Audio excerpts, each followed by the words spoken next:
Hi, I'm Tony. This is Slack. Welcome to SmogVlog. Today we're going to be reviewing the Joyetech Ocular C. Zap. Fizzle.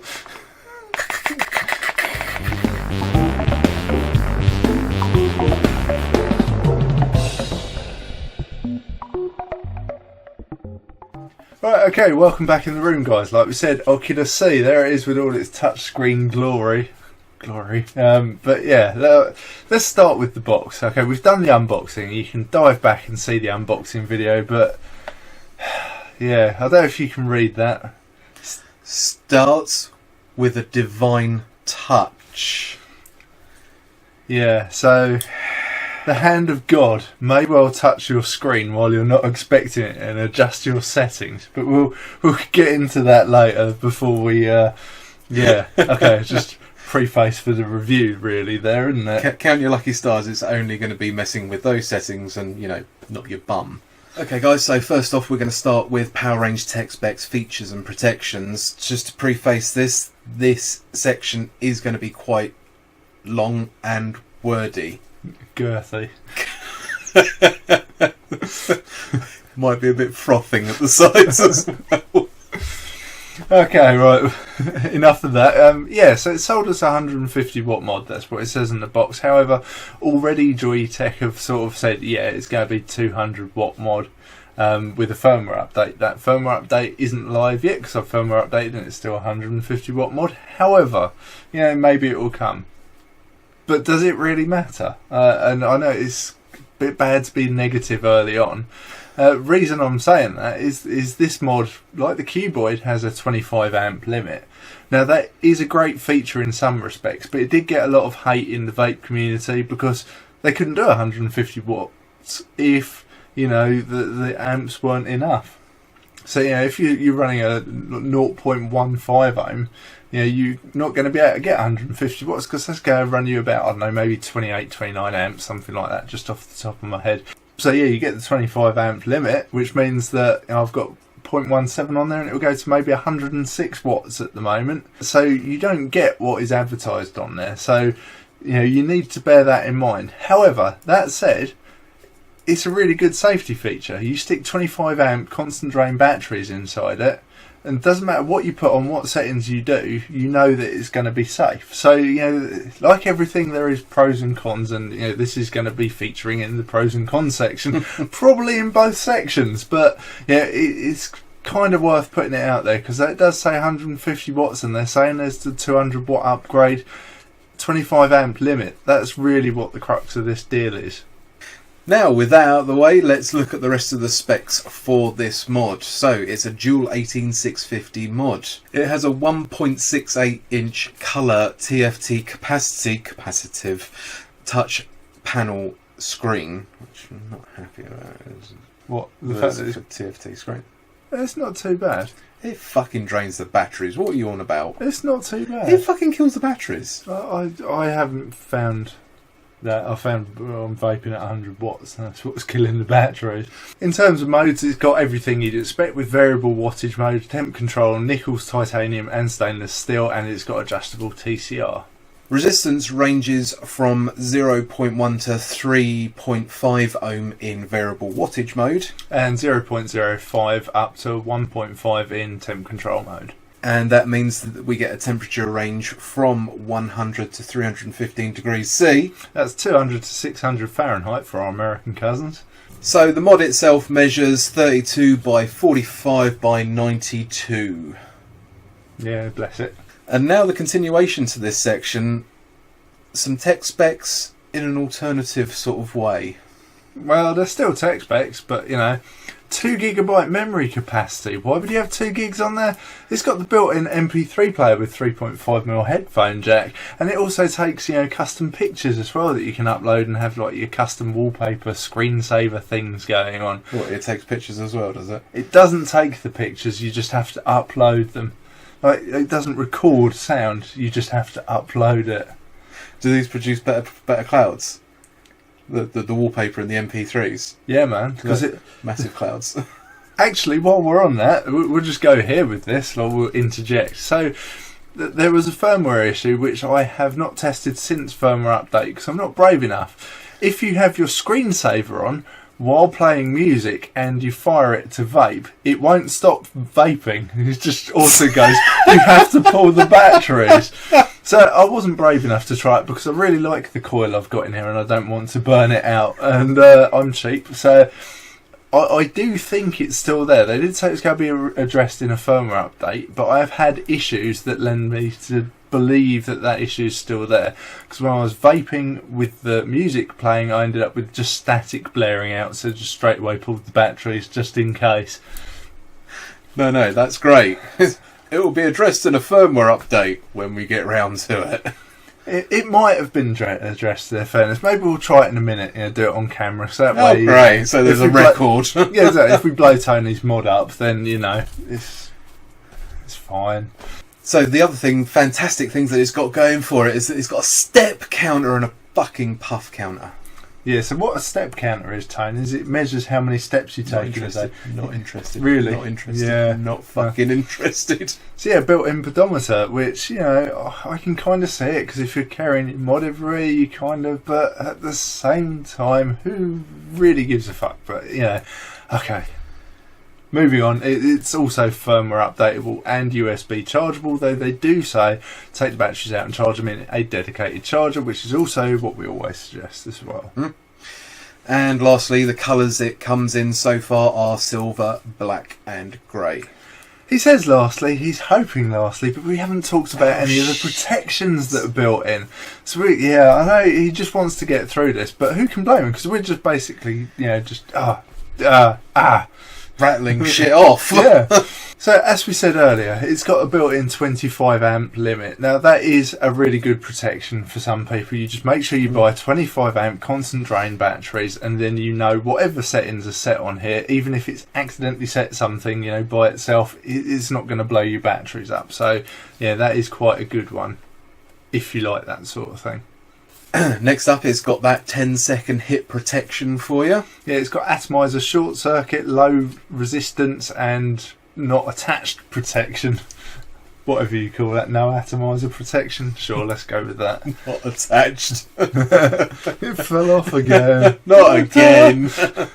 It also comes loaded with weak battery protection, reverse battery protection, charging error protection. What did you say? Just battery protection and on the end? Imbalanced battery protection. And because we haven't said enough protections, it also has PCB overheat protection. Also, in the box, it ships with a condom. No, it doesn't. No, but a USB cable, which you saw in the unboxing. Which is absolutely useless as a condom. Okay, we were umming and ahhing about doing an uppy closey section now about showing the operation of the device, but seeing as there's not a lot going on, we've already covered it in the unboxing video. Again, check the links if you haven't already seen it. But yeah, all that's going on, you have a go button up here and a touch screen. At the moment the touch screen is locked. We just swipe left to right and it unlocks it, and we've got a little green padlock now. To swipe through the modes, you just lefty right, and then that will change what mode you're in. You cycle through all the modes, nice and easy. You want the menu, swipe it down, you go through the menu and swipe it back. And once you finish swiping through the menu, you just leave it and it'll just duck itself back out. Or hit the fire button. Or hit the fire button. Or hit the fire button. Or hit the Right, fire I'm button. going to give us a drum roll as Tony leads us into the next section. You going to tell them what the section is? Button quality. So yeah, we've kind of answered that one. It has a rattly button.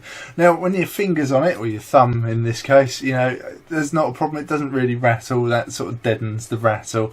When it's loose... When you hold the rattly thing, yes, that deadens the sound. Yeah, because there's only one button. That's all you need to rattle. It's not like it's got plussy, minusy buttons that are also going to be rattling. What he's saying is there's no sort of like gubbins behind that are actually rattly. It's just the button on the top, which will fuck you off to the back teeth.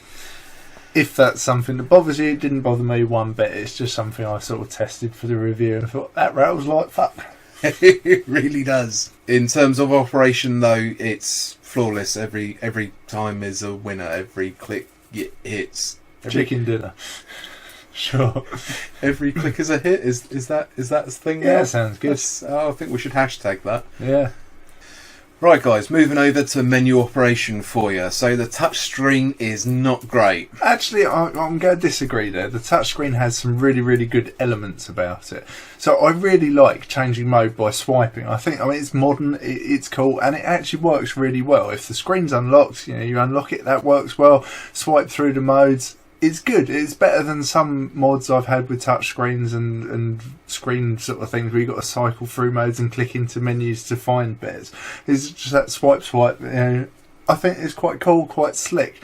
Where I think the touchscreen falls down is if you have to adjust like the wattage, pressing the plus, because there's that tiny blue bit. That is the plus. It's not even the whole blue bit. It's just the there. side of the blue bit. And because I have these giant hands, it is a little bit fiddly for that wattage adjustment, the finer adjustment. But actually changing modes, going through the menu, it's pretty slick and it works pretty well. Yeah, the flip side to that though is with that little plus button, right underneath that is your puff counter. And so it misregisters all the time and it always thinks that you're interested in how much you've puffed.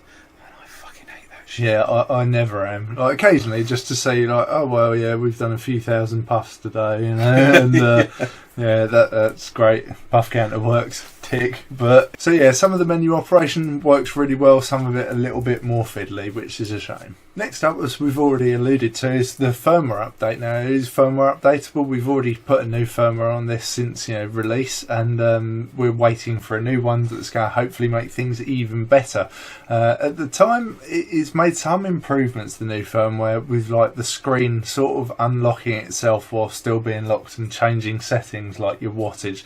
Like I say, I had a crown on there at one point and it was running about 50 watts, then suddenly it was trying to run at 100 and something watts because my palm had changed it. I had a few incidents like that. Running with the Mellow 300 on it, that's pretty cool because no matter what setting you've got on here, it's not going to be too much for it. This can take up to 300 watts, whereas the 25 amp limit doesn't get you close. But that shouldn't be the case. You should not be having to buy a tank with an atomizer with a protection on it. That it doesn't matter what fucking wattage you throw at it, it'll be fine. That should not be the case. In the week since I've done the firmware upgrade that I've been using, I've only had one single instance, admittedly that was today, of it changing the wattage on me when we went down from 100 watts to 50 watts without me doing anything, and the thing was still locked. So it's not perfect, but it was a hell of a lot better. I was getting that several times a day before. So, and again, it's something that can be fixed and hopefully will be fixed perfectly with a firmware update because it is just settings. Talking about the actual process of the firmware update, when we did it, we hooked it up to the PC, downloaded the firmware update, it detected the thing, then you get a little box come up, say update the firmware. It's easy. It's fucking piss easy. It's really easy, and more importantly, it works properly. Detects the device, no faffing about there. So we've had some more expensive devices recently where we've struggled to get the firmware update to go. Sort of thing where you need a degree. This is so straightforward, which is exactly how it should be. So quickly covering off the 510 connector for you guys. It's got nice threads inside. We haven't had any issues with what we've put on there. It's got a nice flat top to it with a small dish to the inside, so if you've got something small it will sit in there nicely. However, anything else larger will just sit flat to the top of the mod itself, and you're pretty much good up to about 26mm. Anything larger it will overhang the sides. I think I've had something bigger on there, didn't look terrible. So we were going to go on and talk about Temp Control now, but I have just remembered that some of our drippers we tried on there didn't go all the way down. There was like a sort of couple of mil gap between them and the mod itself. Tanks have all been fine. There's just something about drippers with those sort of extra protruding screws that it's not happy with. Not a problem in functionality at all, but that does bother some people, so worth mentioning that may happen. But with that being said, time to move on to our temperature control section. Right, Temp Control, yeah, so it does the big three of your wires, and as well as that it's got adjustable TCR. Out the box settings, yeah, pretty decent, Again, this, like all mods, have the one thing that I hate about Temp Control when you got like a mod that does everything. It's like, oh, you want to do Temp Control on nickel? well, you'll want to do that at 150 watts then, won't you? No, I fucking won't. I don't know why they always default to that. It seems bizarre. I would never want to temp control nickel at 150 watts. However, obviously you can adjust it. When you do, you know, you turn it down to something a little bit more sensible, set your temperature, and you get a nice sort of smooth, consistent vape. You know, it fires throughout. It does sort of on and off a little bit, but not so you'd notice with your hit, so that's good. Temp control, yeah, is pretty decent for a nice, simple to use one. Okay, guys, moving across to portability, size, and weight. Yeah, so it's a fairly heavy little unit. You know, it's a solid, chunky puppy. You know, there's definitely a bit of weight to it, and it looks like a majority of that weight is due to the construction of the body of it. I mean, it is pretty much an all metal construction apart from the screen. And actually, this is quite surprising. Usually it'd be this stage where Slack would inform everyone and me that he's dropped it several times and it's still stood up to it, because that's something he likes to do. But yeah, it's been fine. No, you haven't launched it a few walls. Or no, I've managed to. It's a bit scratched now. Sorry, but however, what was that pocket with a pocket full of screws? No screws. Just like 3 mods and a set of keys. I got confused what was in which pocket, and everything I owned ended up in one pocket. Yeah, I'm like, this is not ideal. However, yeah, it's a nice solid metal body that would take a knock. I don't know whether the screen would. You wouldn't want to be knocking this. No. But it's a nice solid unit itself. It feels very much like cuboid in the hand, because it's kind of the same form factor with the button in the same place. However, unlike cuboid, where it's got the screen on it and you're a bit cautious of holding the screen, that does start getting into the way you hold it. So cuboid, perfect, you hold it like that, but you can already see what's happening here. I'm touching the screen is not going to be happy, so I've ended up learning to sort of vape like this. It's a product display. Hi. The problem with that, while it is sort of comfy enough to vape, you do lose the sort of stability. You know, you haven't really got a good grip on it. Yeah. Jesus Christ. Yeah.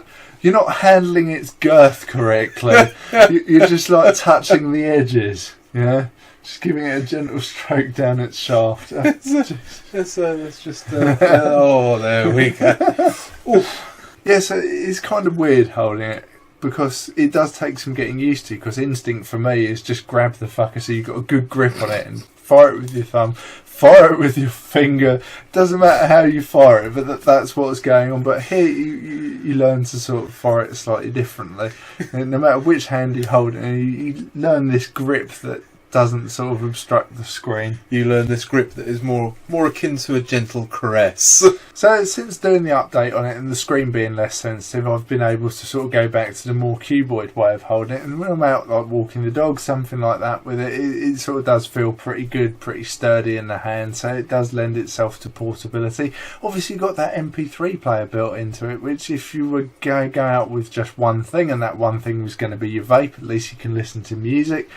However, you know, I'm not going to get into it now, later. Okay, moving across to a controversial subject now, battery stuff. Stuff? Are we going with stuff? Yeah. We're going with stuff now. So, Slack's got written here, average battery life. Let me finish off the sentence and then we can...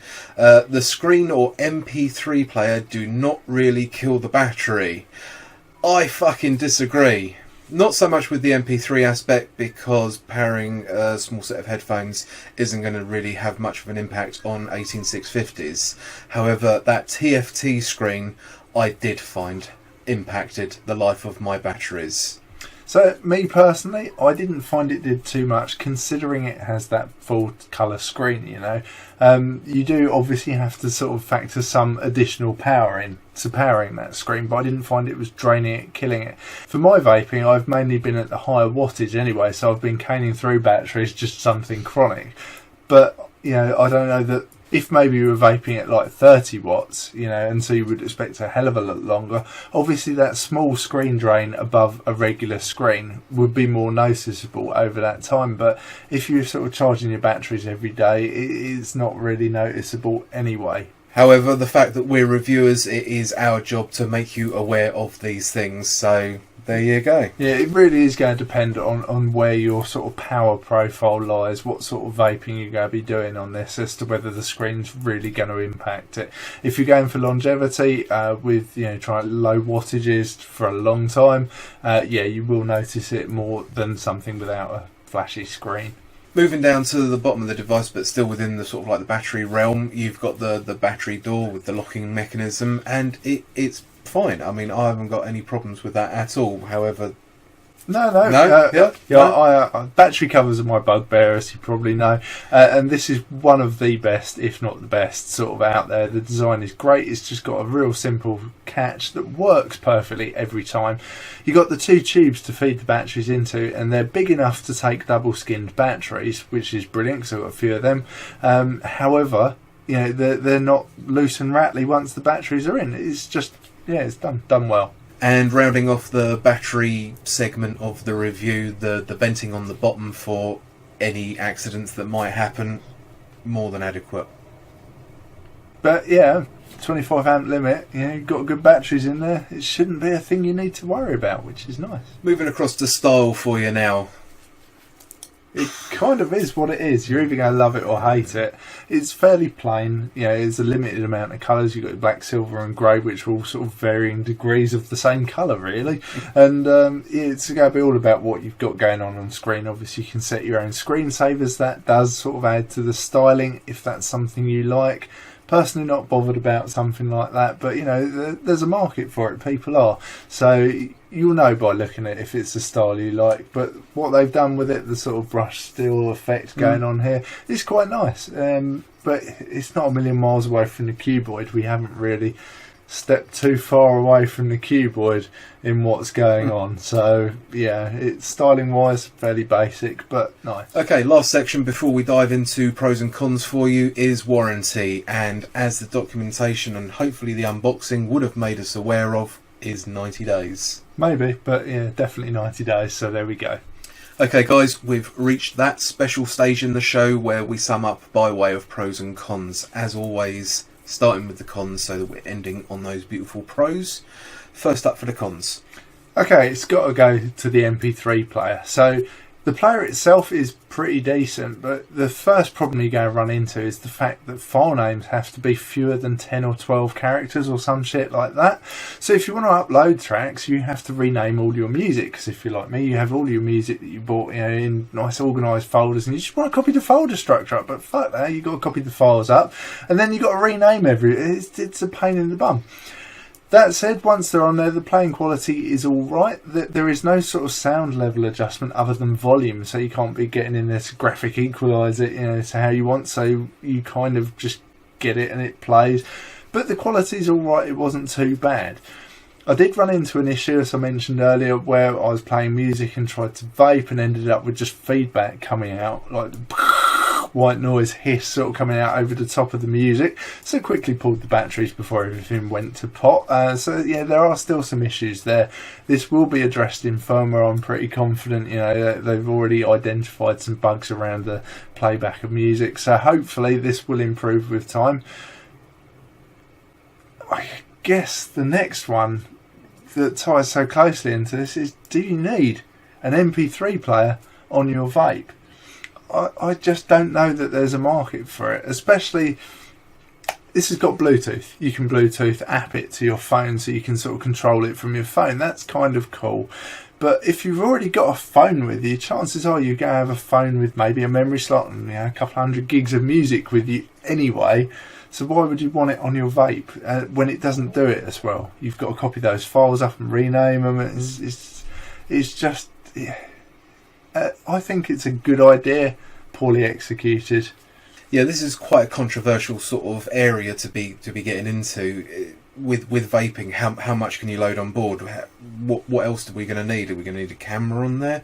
I mean, is it going to have a mobile phone loaded into it, which this guy was kind of thinking in the unboxing video, which was quite funny.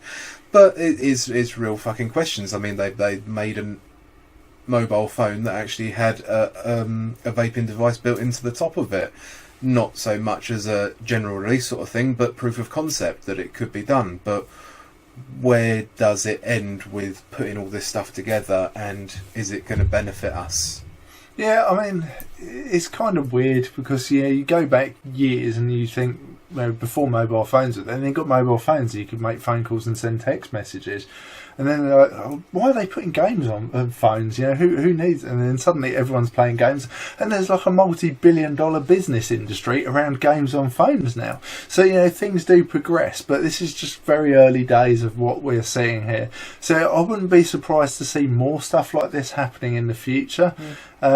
But it needs to be done properly. If something's going to be done, it needs to be done properly. They've done pretty good here with it, but it's not perfect. As Slack said in the previous con, or the first con, there was a known issue with the music playback and the screensaver and the vaping causing a continuous hit problem to happen with the device.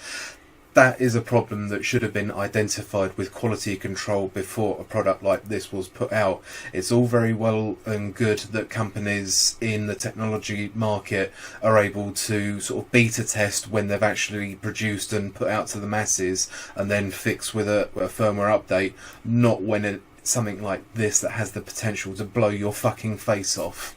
Yeah, I mean, not just blow your face off, that is obviously a worst case scenario, but very real scenario is just ruin your coils. And with coil sizes just sort of getting bigger and bigger and more expensive, then you do run a risk of like, shit, that one mistake has just cost me like the best part of a £5. So, it's something that could have been easily avoided, something you guys need to be aware of, and something that they need to fix.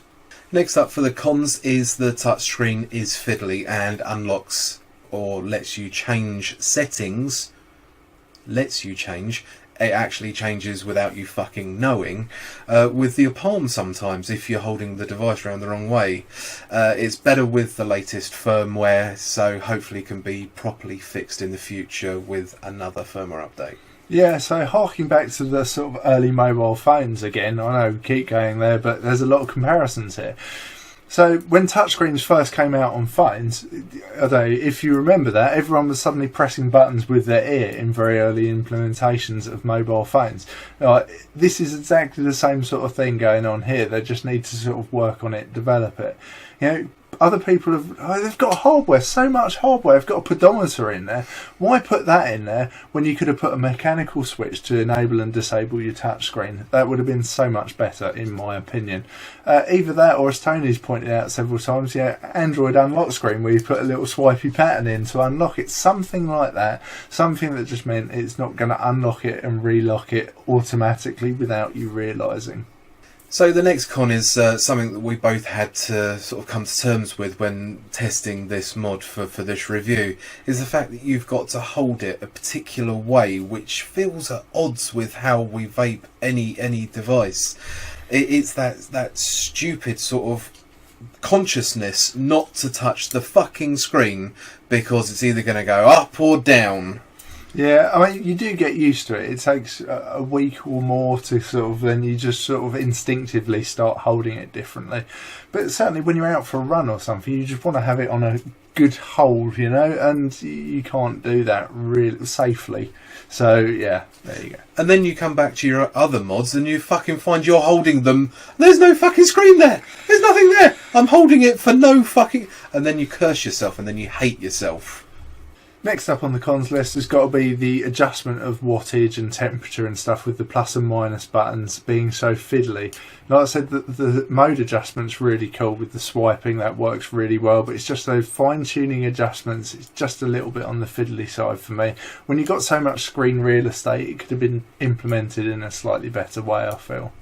Next up on the cons list is the 25 amp limit that for some will find unacceptable. Yeah, there was a lot of hate against the cuboid that we saw all over the internet because it's a 150 watt mod and I can't reach 150 watts on it. That said, I mean, there is a real flip side to this. If you're not calculating Ohm's law, all you need to do is buy some 25 amp constant drain batteries and put them in, and then you don't have to worry about it. In this day and age where we're seeing like 350 watt mods come out and you can fire down to 0.1 ohms, and you're thinking, how many amps are we chucking? It's only a matter of time until people start running into trouble, because you can buy 5 amp batteries and stick them in there. The mod doesn't know. Whereas here, 25 amp limit, yeah, it's restrictive. Yet at the same time, put those batteries in there, it will keep you safe. So if you're a beginner or you don't want to even think about it, it is a nice safety feature to have, though it may seem annoying. Next up on the cons list is a fairly quick and easy one, just unimaginative lack of colours from Joyetech on this one. There are so many companies now realising that money can be made with individuality and the array of different colours that you can get mods in. Black, grey and silver. And lastly, for the cons, at last we finally reached it. I hope you were sitting comfortably for that con section. The final one, it's fairly weighty for a dual 18650 because they've got everything but the kitchen sink in here. Alright guys, that's it. We've done ragging on it. We're moving over now to pros. First up. Yeah, so sort of taking off where I left off in the con section, really, we were saying it's got everything but the kitchen sink in here, and that has definitely got to be a pro. It is feature rich. You know, you've got an MP3 player built into it, you've got custom image wallpaper, you know, in full colour display, you've got a pedometer in there, and as well as that, it does vaping stuff. You know, you've got all the sort of stuff you would expect from a vape device. Joyetech have really gone for it here. They've sort of thrown everything at it. They are really trying something new, and I do take my hat off to them. You know, they had a really good stab at it, and it's certainly going to attract some people. The fact that you've got all this extra stuff in your vape, whether it's for everyone, I don't know, but yeah, the fact that they're doing it, the fact that they are trying to push it forward, I think they've done a good job. Next up on the pros is the fact that they've managed to make a vape device do exactly that. If you ignore everything else that comes with it, all the fucking kitchen sinks and all of that, you get it, you chuck a couple of batteries in it, put whatever you want on top of it, it fucking does it. Next up's got to be the battery door. It is one of my favourite battery doors, if not my favourite. You know, the batteries fit in really nice, and there's good venting, the whole sort of implementation around there. And I guess, you know, just sort of the physical design of it has been done well. It's a nice solid sort of unit. It just sort of fits together hardware-wise really well. Soften the rally button. It sounds like a bit of a weird pro to have in a sort of like a, you know, a section like this, but when you factor in the fact that you're going to be charging the batteries in a separate charger, that battery door is something you're going to be using a lot, so you want it to be good, and it's a brilliant implementation. So while we ragged on the touchscreen a bit in the cons, using it on purpose is pretty slick and it works very well. Yeah, that's swipe left and right to change the modes. I really like, you know, it's better than having to dive through menus, pressing stuff. It's a lot quicker, and it is slick and sexy. You know, they've done it's on mobile phones, and they've just like, well, let's bring it here, and I think it works really well. So, quickly summing up for you for the Joyetech Ocular C, what would we say? It's an effective mod if you're just interested in the basics. However, that touchscreen adds a little bit more flair for you. The operation of that touchscreen is getting to where it should be. We're not saying it's there yet, but it's a proof of concept, I think, is what we're saying more than anything. They've added just enough to set themselves apart from the masses without bringing out another box and, you know, you can fucking vape it.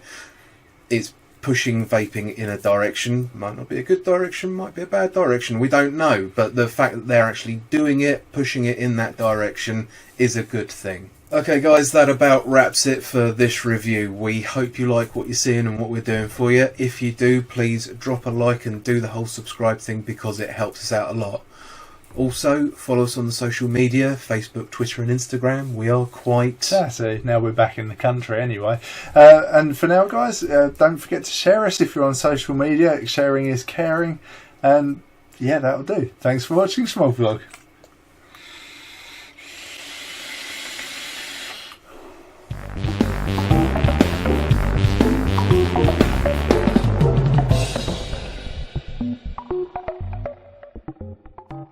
Welcome to SmogVlog.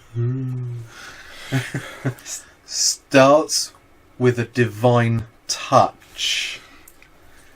Yeah, so the hand of God may well touch your screen while you're not expecting it and adjust your settings, but we'll get into that later before we okay, just preface for the review really there, isn't it? Count your lucky stars, it's only going to be messing with those settings and, you know, not your bum. divine touch.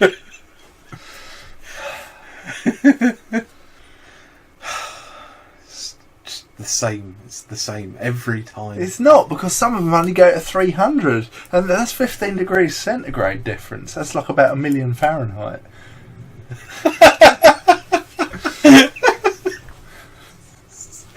Science, bitches.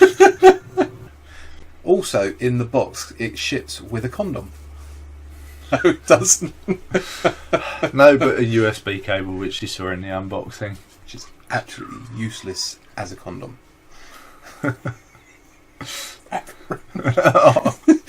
the big USB in the end! Ow. Right, oh, look at the screen. Yeah, we get down to the comfort later. I'm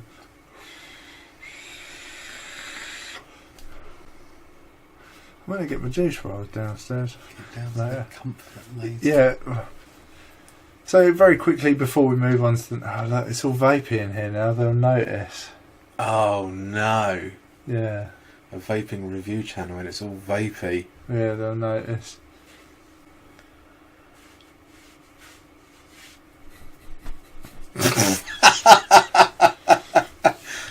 That sorted it right out. Yeah. Yeah, you will notice it more than something without a flashy screen. Because he's very visual with the way that he talks. Very, very animated, should I say. All I keep hearing is this click, click, click, click, click, click, click, click, click, click. Shut the fuck up, you fucking thing! Oh, remember, I'll keep the thumb on the button, and it's fine. It's fine. We're coming back to that launching it at the wall sort of thing. We could take turns. And round now. So, quickly summing up for you for the Joyetech Cuboid. No. Lack of imagination with colours. What are you smiling at? I think you coughing, but I can't remember now.